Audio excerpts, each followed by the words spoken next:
Hello there, good evening and welcome. You're watching Primetime News on TV1. Bringing you the news, I'm Tharusha Kumar Singha. Up first, in your headlines.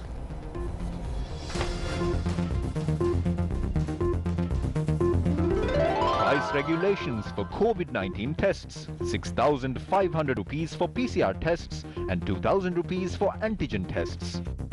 Opposition leader says the people must protect themselves from COVID-19 as well as from the government. Ayurveda approval for Dhammika suspended. 4 members of the IUSF who staged protests remanded till the 17th. 25 members of teachers' associations granted bail.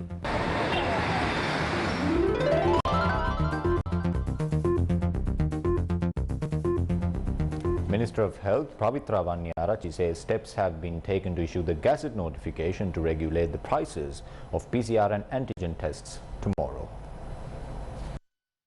A special discussion between Minister of Health Pavitra Vanniyarachi and State Minister Lasantha Alagiyawanna was held today regarding the regulation of COVID test kits prices. Accordingly, private hospitals can charge 6,500 rupees for a PCR test and 2,000 rupees for an antigen test.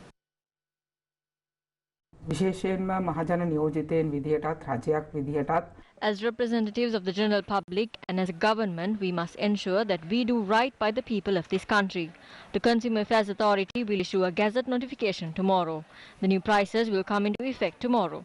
We hope that this move will do justice to the public.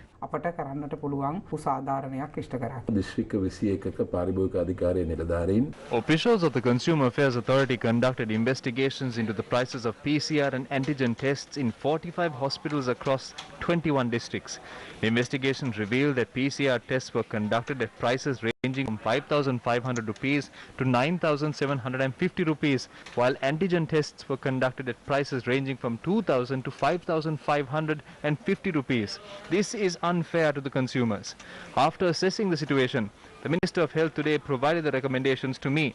We have taken steps to regulate the prices of PCRs and antigen tests tomorrow. Have the statistics related to COVID-19 changed? The statistics are still inaccurate. 3,223 COVID-19 cases that weren't reported have been added to statistics on the epidemiology unit. These cases were not included in the daily reports issued by the Army Commander. The health sector previously conducted 10,000 PCR tests. That number has now dropped to 1,000. This means that statistics are inaccurate, right? The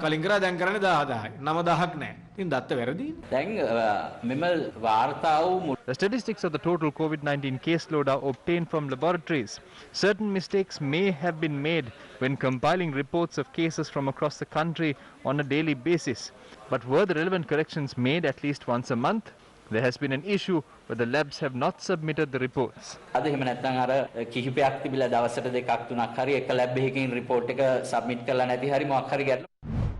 How are travel restrictions between provinces being enforced? 153 people and 73 vehicles they were travelling in were sent back from the entry and exit points of the Western Province for breaching inter-provincial travel restrictions.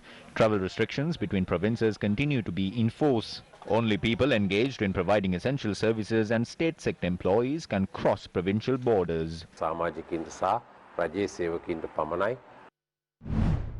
Director of the Institute for Health Policy, Dr. Ravindra Rannaneliya, speaking to Newsfirst, said the ongoing third wave of COVID-19 is likely to claim over 20,000 lives by the end of this year. I think that based on current trends, we are looking at a scenario of possibly 20,000 Sri Lankans dying in the current wave by the end of this year. Only around 10% or 1 in 10 Sri Lankans are currently vaccinated with 2 doses. So this is not really enough to make any substantial difference to overall transmission. Most countries with low rates of testing, and Sri Lanka is one of those countries, we cannot control this virus unless we have high levels of testing, tracing and isolation. The Medical Association and other health people have called for a lockdown, for mobility restrictions. I think those are needed. I think we definitely need to stop large gatherings, in my view, completely irrational and essentially designed to ensure faster spread of the virus. We need significant mobility restrictions and some kind of lockdown. However, the government is taking steps to continue to vaccinate the population against the virus, as the vaccination drive took place today as well. The COVID-19 situation in the country today. Another 118 COVID-19 related deaths were reported in the island yesterday. The Government Information Department said that the deaths were confirmed by the Director General of Health Services on the 9th of August. This brought the total number of COVID-19 related deaths in the island to 5,340. 2,922 COVID-19 cases were detected in the island yesterday. Currently, there are about 700 pregnant mothers in hospitals. This is not a small number. We are providing all the services that these mothers need. When looking at the data, we saw some shortcomings in vaccinating pregnant mothers against COVID-19.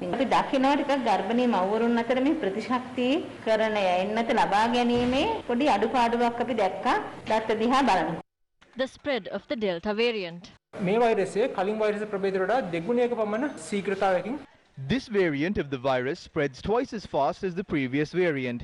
If we took off the mask for a short period of time, there would have been a chance that we would have not gotten infected with the previous variant. But if we do the same with the new Delta variant, we will have no chance of escaping the infection. This variant spreads faster at indoor settings than outdoor venues. So we must be extremely cautious in these situations and wear our mask properly. If you are in an air-conditioned environment, it is better if you double mask yourself. This virus spreads fast among people who haven't been vaccinated, as well as those who have already been vaccinated. The reason for this is that this virus replicates very fast within a span of 3 days, even before the immunity gained by the vaccine kicks in. We are also suspicious as to if there is a possibility for this virus to spread through air, especially in crowded places that are air conditioned.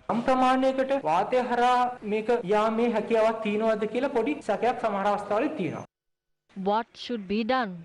A few days ago, we informed you that 3 people die of COVID-19 in this country every hour. But with the figures that came out during the past few days, the situation has gotten so dangerous that 4 to 5 people are dying every hour. I believe that you must ensure the safety of yourself as well as your family. We are facing a very serious situation and the virus is currently winning this battle. We will have to look at travel restrictions as much as possible and self-imposed travel restrictions as well. Vaccination drive. A survey was carried out on the residents of Colombo who have not yet received a single dose of the COVID-19 vaccine. We received reports that 99,373 people between the ages of 30 and 59 have not yet received a single dose of the COVID-19 vaccine. We have identified 46,672 people above the age of 60 who have not yet received a single dose of the vaccine. The highest number of people above the age of 60 who have not received a single dose of the vaccine are from the areas falling under the Colombo and Kolonnawa district secretariats. We have received reports of a group of people who have negative views on the vaccination drive as well. We have identified these people. We believe that by the end of this week, we will be able to vaccinate the 46,672 people above the age of 60 who have not yet received a single dose of the vaccine. A special program to vaccinate people above the age of 60 in the Western Province was launched today. The program will continue for the next 3 days. People above the age of 30 in Colombo who have not received a single vaccine dose were inoculated at the Sogatadasa Stadium today. The program was coordinated by the Sri Lanka Police. Administering the first and second doses of the COVID-19 vaccine at the 24-hour vaccination center run by the Army at the Vihara Mahadevi Open Air Theatre for people above the age of 30 continued today. The vaccination center at the Etawiyana, run by the Army, continued to operate today as well. The vaccination center set up at the Navy base in Colombo also continued to operate today. According to our correspondent, the first and the second doses of the Sinopharm vaccine were administered at the center. This was the situation at the vaccination centre set up at the MOH office in Ragama in the Gampaha district.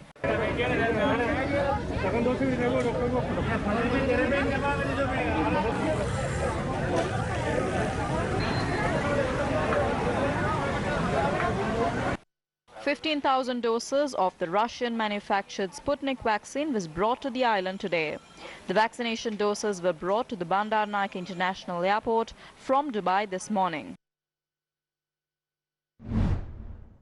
Meanwhile, Commander of Sri Lanka Army General Shavindra Silva said mobile vaccination vehicles will be deployed by the Sri Lanka Army tomorrow in an attempt to boost the vaccination drive in the country. The mobile vaccination vehicles have been allocated to administer the jab to senior citizens and those with special needs residing in the Western Province. 10 mobile vaccination vehicles with teams from the Sri Lanka Army Medical Corps were deployed for this purpose. What will happen to the corpses at the main hospitals in Colombo? There are about 40 unidentified corpses at the Colombo National Hospital and 14 unidentified corpses at the Kaluboila Teaching Hospital.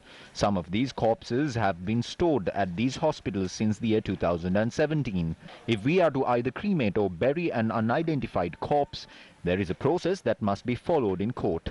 But especially with the morgues at hospitals reaching capacity due to the COVID-19 pandemic in the country, the DIG in charge of the Western Province Deshabandhu Tennakon made a special request to respectfully conduct the final rites of these individuals to prevent the pile-up of corpses at these morgues after obtaining a court order in this regard. Tomorrow, the 40 corpses at the Colombo National Hospital and the 14 corpses at the Kaluboila Teaching Hospital will be either buried or cremated.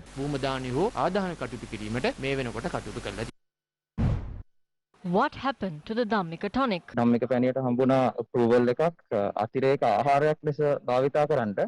එය තාම වළංගුද තර නමක් සඳහන් කරපු.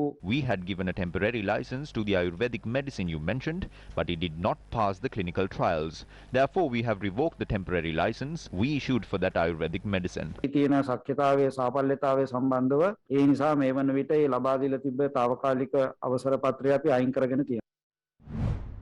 What did we choose in the first place? We chose to live with COVID-19. Even today, we are not of the stance that we will eradicate COVID-19. The government has not taken a policy decision to eradicate COVID-19. That decision must be taken by the government. That is a responsibility vested with the rulers of this country. They have to take that decision and encourage the people to achieve that feat. These are the statistics of COVID-19.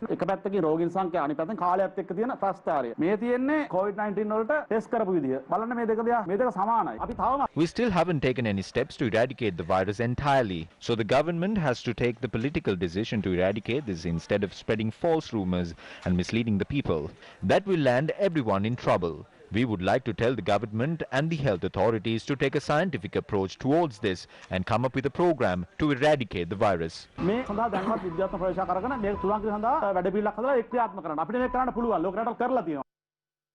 Opposition leader Sajith Premadasa says that Sri Lanka is embarking on a very decisive period and the people have to be careful of the government in addition to being careful of the pandemic. He points out that the present conduct of the government is not people-centric and inhumane. The opposition leader says that the government must stop the game that they are playing with the lives of the people and focus their attention on a more people-centric approach, understanding the magnitude of the prevailing situation of the country. Issuing a release, the opposition leader notes that the government has lost its grip on the control of the pandemic as well as the cost of living. The release also says that the government has utterly failed in their endeavour to stop the rice mafia and that the price of rice is skyrocketing at present.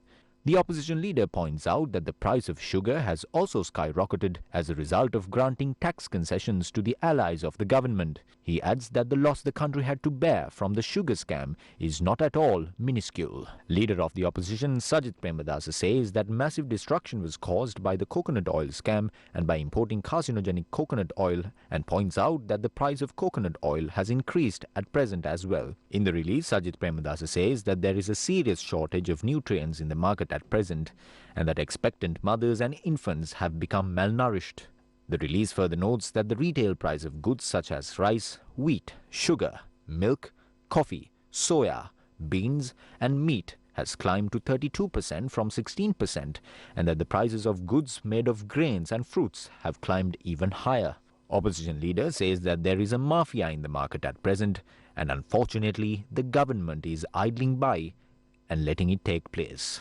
Adding further, he says this mafia has lifted its head, suppressing the so-called gazettes and circulars issued by the government to control the price of goods. The opposition leader accuses the government, citing people who are unable to put food on the table on a daily basis cannot bear this price increase of foods and essential goods, and that the government has not shown an iota of concern towards the plight of the people. Opposition leader Sajith Premadasa concluded his statement by saying that the government has failed to understand the prevailing situation of the country, but instead they are keen on focusing their attention on large-scale projects in the country. මම දැකා ඊයේ අපේ ජනමාධ්‍ය ඇමති කිහෙලි රඹුක්කල්ල මැතිතුමා ප්‍රකාශයක් කළා. I saw our Minister of Mass Media making a statement yesterday. He said that this must be left to the gods now. The gods do not look down on us when wrong procedures are followed and fraudulent businesses are allowed to develop. We need the blessings of our gods. But Minister, we need the blessing of the people of this country more. During this period when we are facing a great calamity, we should leave aside all party divisions and fulfill our duties. This country was destroyed by politicians. Think about the people and think about the country. Today they are not even respecting expert opinions. Specialist Dr. Padma Gunarapna first spoke about the threat of this spread 2 months ago. She said that if we don't be careful, we could face a situation like this. This government is not taking these expert opinions into consideration. That is where this government has gone wrong. Look at the people who were working properly and where they are now. Dr. Anil Jasinghe was working here. Today what is he doing? He is cutting grass. He has been attached to the Ministry of Environment. Amal Silva is producing animal feed. Jairuan Bandara worked really well. Where is he today? Honorable President, if you listen to the gossip of some cronies and remove these officials, at least now, move forward. If not, I don't think you will be able to achieve your aspirations and goals. මේක බාර දෙන්න. එහෙම නැත්නම් මං හිතනවා ඔබතුමාගේ පැතුම, ඔබතුමාගේ දර්ශනය, ඔබතුමාගේ ඉලක්කය කරා යන්න හම් වෙන්නේ නැහැ කවදාවත්.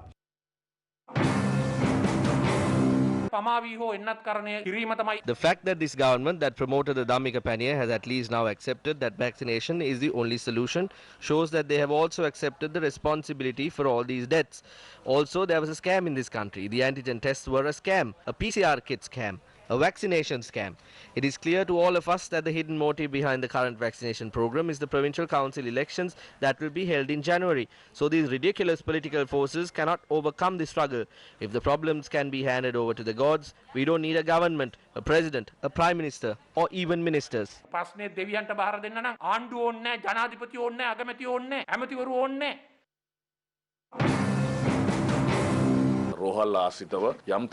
There is a certain congestion at hospitals, but it is not uncontrollable. No one has died due to the unavailability of space at the ICU. Due to a surge in COVID-19 cases, there is a slight congestion at screening points where patients are sorted out into their relevant wards.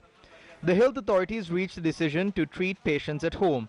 This is a responsibility that must be borne by the government and the public. Everyone must be careful and prioritize their safety at times like this.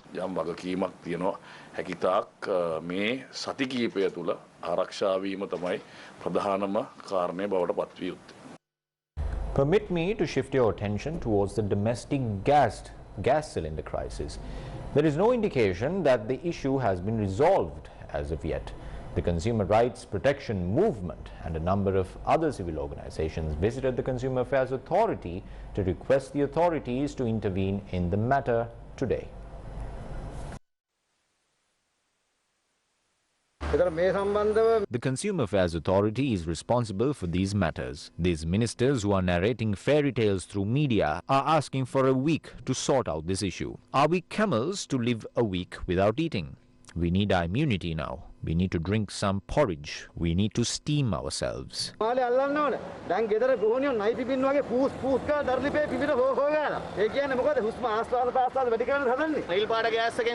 The blue-colored gas cylinder was used for the main scam. They scammed 407 rupees of these cylinders, and we reported facts on this matter to the Criminal Investigations Department, and the CID asked us to inquire on this matter from the Consumer Affairs Authority.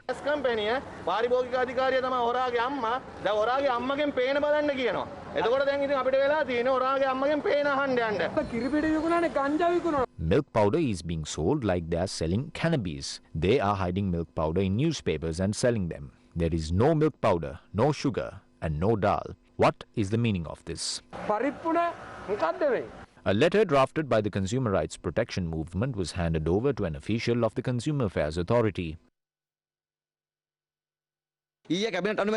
Yesterday, they have received cabinet approval for the government to give gas to laughs. There is a legal issue here. Solve this legal issue and get the consent of the owners of laughs and fill these cylinders by litro and issue them to the market. How long are these people supposed to wait? People who came to purchase gas cylinders were seen standing in long queues today. While Laugh's gas cylinders are no longer available in the market, although additional stocks of litro gas cylinders were brought, it was insufficient to meet the demand. This was the situation in Kurunegala.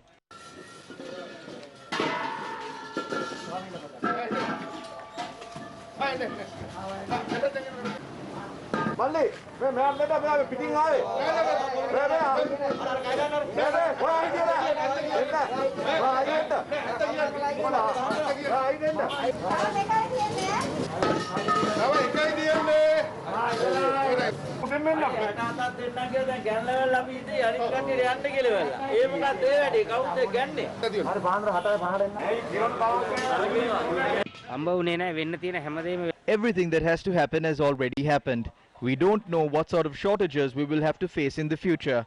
We are burdened with many problems under this current situation. We looked into the shortage of gas in Dehiwala, Mount Lavinia and suburbs of Colombo. This was the situation in those areas.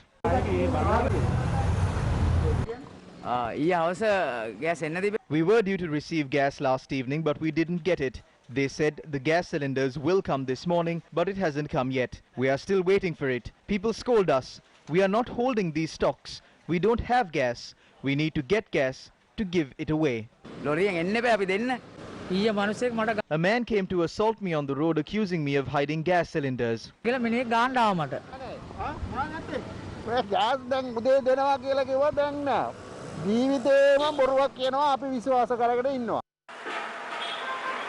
Sufficient stocks of gas had not been sent to areas including Homagamar as well.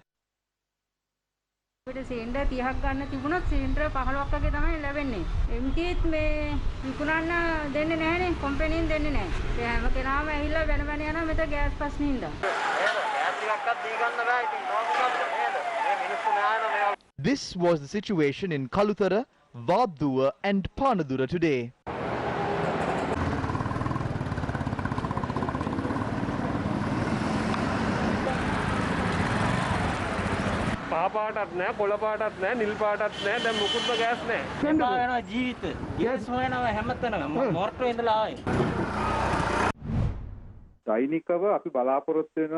We hope to supply stocks of 100,000 domestic units per day, at least for the next 10 days.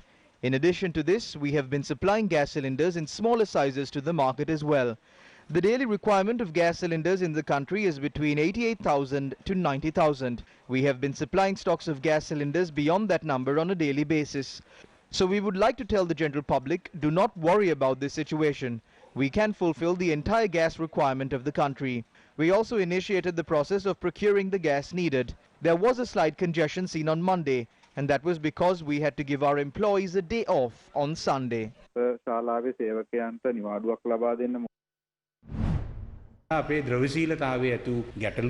This situation arose because of our liquidity issue, and as banks did not allow us to open letters of credit. But we made a number of requests and proposals to prevent this situation.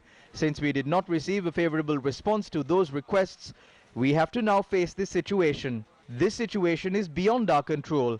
A new mechanism is being established under the advice of the President. Under this new mechanism, the stocks of gas that were brought to two companies separately will be brought together as one stock under a state enterprise. That is done to reduce the costs. I believe that if this process is continued properly, in the coming 2 to 3 months, we will be able to reduce fuel prices.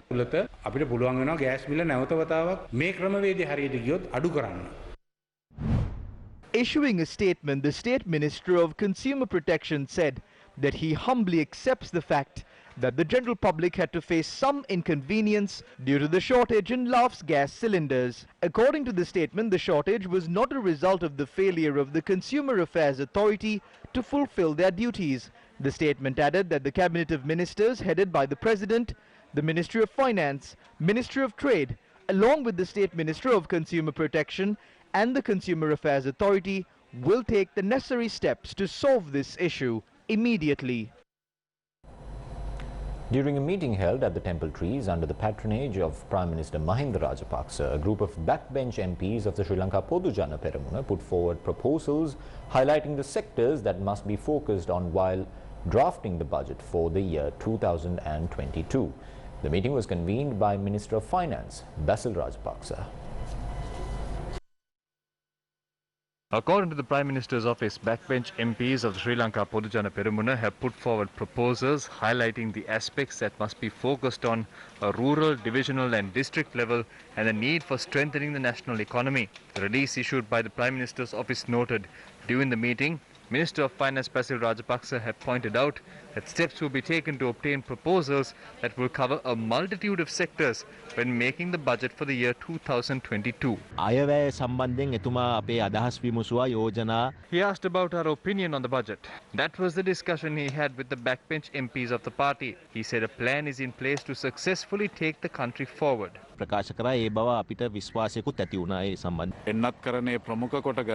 ways in which we can contribute to ensuring the safety of the people by prioritizing the vaccination drive in the country as public representatives was discussed during the meeting. We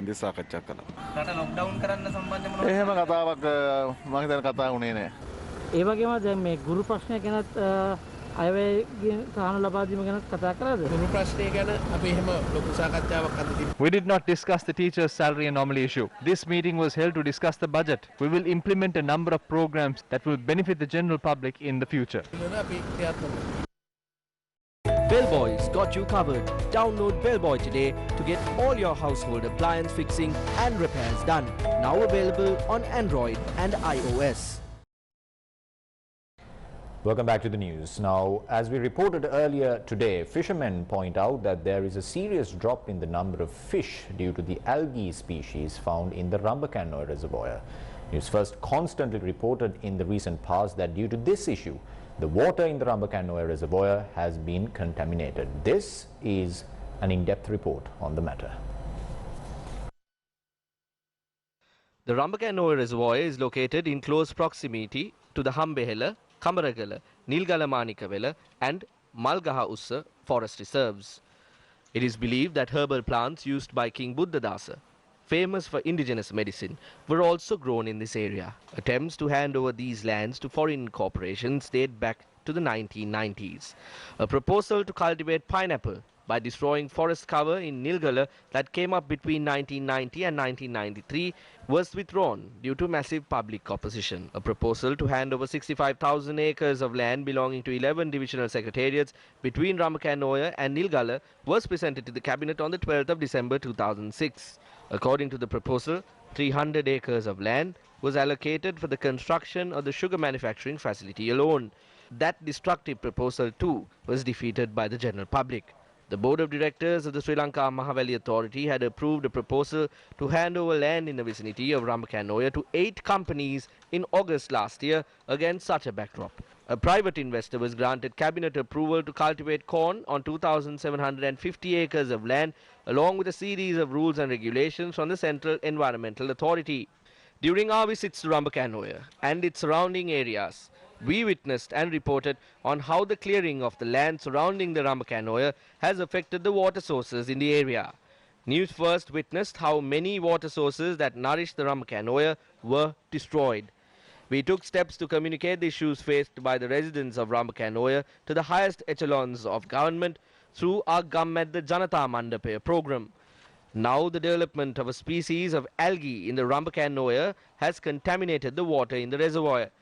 Officials at the Ramakanoya water purification plant point out that the development of this species of algae has increased the cost of purification of this water. The regional manager of the Ampara Water Board points out that this situation could be the result of fertilizer being added into the water. Fishermen in the area point out that this has caused a reduction in the number of fish in the Ramakanoya. The growth of this algae species has hampered the supply of water that quenched the thirst of about 4,500 people, and these people have now been left helpless.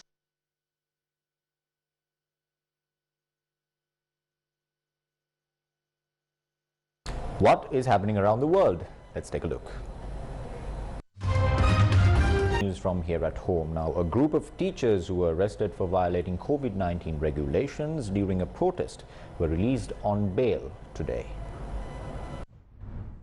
Meanwhile, 25 people, including Venerable Ulapane Sumangalathera, who staged a protest march demanding a solution to the teachers' principal salary anomalies, were released on personal bail after appearing before the Kandy Magistrates Court today. The group had been produced before court on charges including violating health laws and staging protests in a manner that oppresses the public. The court ordered the police to conduct further investigations and adjourn the case until the 3rd of November. This is suppression when they are unable to face the real problems. The teachers who are on quarantine at home have been brought before court. That is proof as to how low the government has stooped to. And with that, we wrap up primetime news for tonight. I'm Tarusha Kumar Singh along with our sign language interpreter for tonight, Brandy Cruz. Good night.